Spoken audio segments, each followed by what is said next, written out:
Sorry, Barry, but let me understand this. Let me get this straight. You and your six-pack abs are going on tour to Dunedin, Queenstown, Nelson, and Wellington. Now, should I be a little bit worried? I'm taking my wife to those events, Barry. Is this an R-rated event or the safe and effective roadshow? What's it all about? What's happening, Barry? No, I think you're going to keep all of the clothes on, William. Right. Good. This is That's more good to about know. This is more about education and revelation. Okay. Education and what? Tell us your story. And who are you? And tell us your story. Oh, I'm an Auckland-based actor, writer, film entrepreneur. I've had a fairly successful career, so I've worked pretty much every year, at least 2 or 3 projects every single year, except when we got to August of 21. So August the 10th of 21, and I had my first jab. That was the first indicator for me, and I had my second jab 3 weeks later, which completely changed my career path. So I could no longer act because of the tremors that I got from that.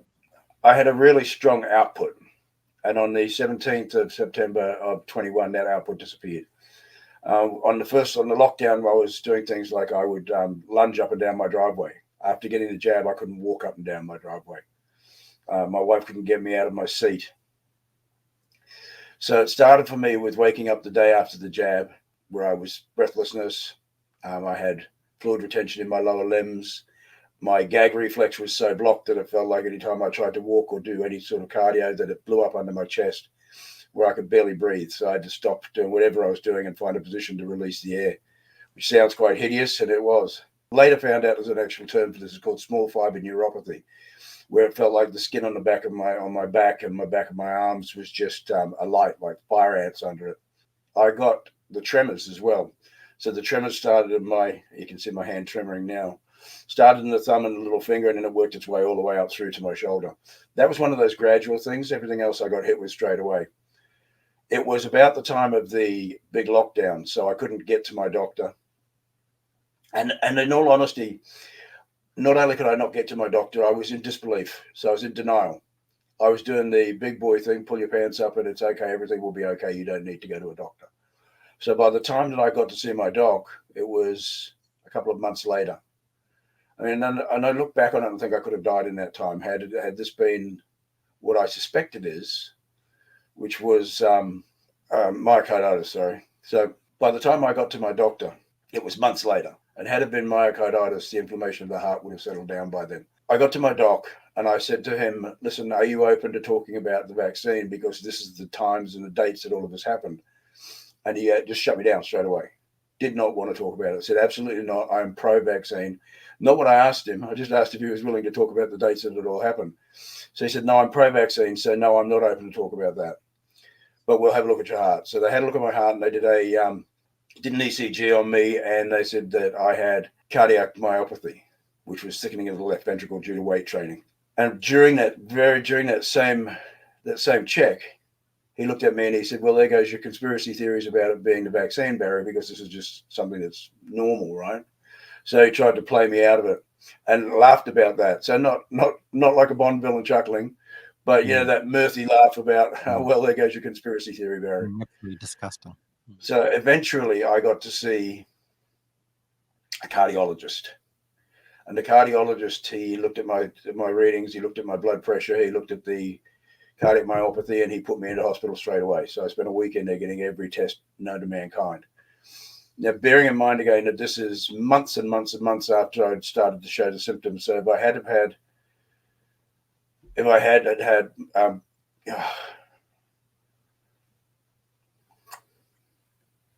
myocarditis.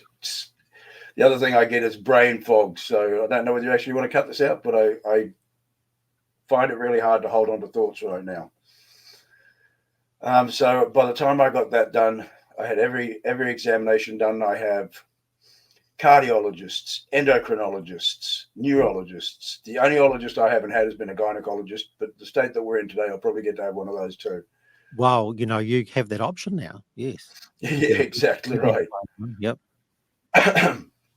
So I had all these tests, and then over the following couple of years, I started getting, and I should say this, that I've never been in hospital for a physiological problem. So I've never had issues with kidneys, prostates, anything like that.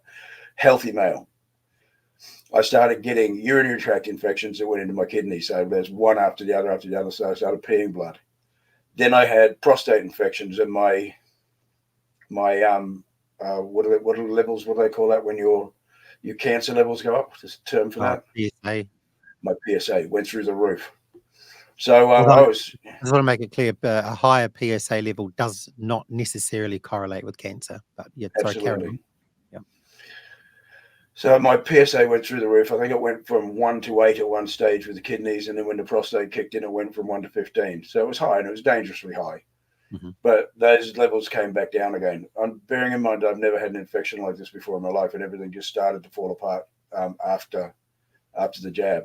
So my correlation to this is that it's all timed with the jab.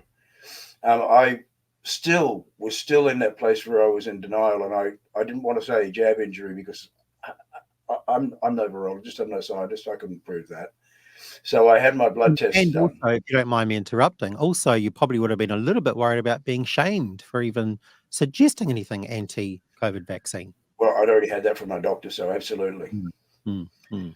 So I had my blood tests done, and I'm still trying to get a straight answer from anybody about this. So to the best of my knowledge, when you had the vaccine, spike protein antibodies were formed and they attacked the virus, and that's what killed the virus. And then those spike protein antibodies disappear.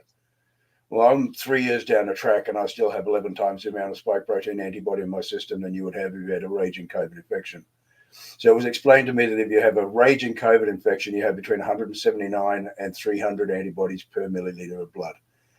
And I have in my system now 3,102.8. And I don't know what that's doing inside me. And I do know this, it's supposed to have gone. So if it hasn't gone, what is it? What's its purpose? What is it doing? No idea. Still haven't got an answer. You accepted the vaccine under this promise, if you want to call it that it was safe and effective. So, why are you going on this tour then, the Safe and Effective Roadshow? What are you wanting to achieve? I am hoping that through my story that I can open the eyes of the people who are still asleep or who are on the fence. And at least then they get the opportunity to make an informed decision that we didn't have in the beginning of this. The big thing is we're putting this on record now, aren't we? We're putting the system on notice. We're putting it in record, and we need to make people aware of the fact. And I think, if anything, would it be a right thing or a fair thing to say that things like this roadshow and other people's story is validating you? Yeah, I do think it validates me and the other people I've met who have stories that are so much worse than my own. I think that what it does do is it lets us know that we're not alone, because I think that we've been pushed down a path where we're isolated, where they tell us, no, it's not happening to anybody else. This is just happening to you. You're an isolated case. I mean, I know from the people I've spoken to and the people I've met that that's utter rubbish. And that's what this roadshow is all about, because not only we're listening to our stories, the stories of our New Zealanders and the people that have been injured, but we also have a range of medical professionals, analysts, and health advocates who are going to share some of the science about it and also some of the solutions. So are you looking forward to that, Barry? Oh, very much so. The moment that people like Robert Malone and Peter McCulloch started getting shut down and blacklisted, they were the people I started listening to. Thank you very much for coming online and speaking with me, Barry. And I really do look forward to meeting you. I'll be the MC in Dunedin, and I'll be at the Queenstown, Nelson, and Wellington conference as well. And for those who are interested in attending, we've got the website there, roadshow24.nz. And thanks again, Barry. Thank you, William.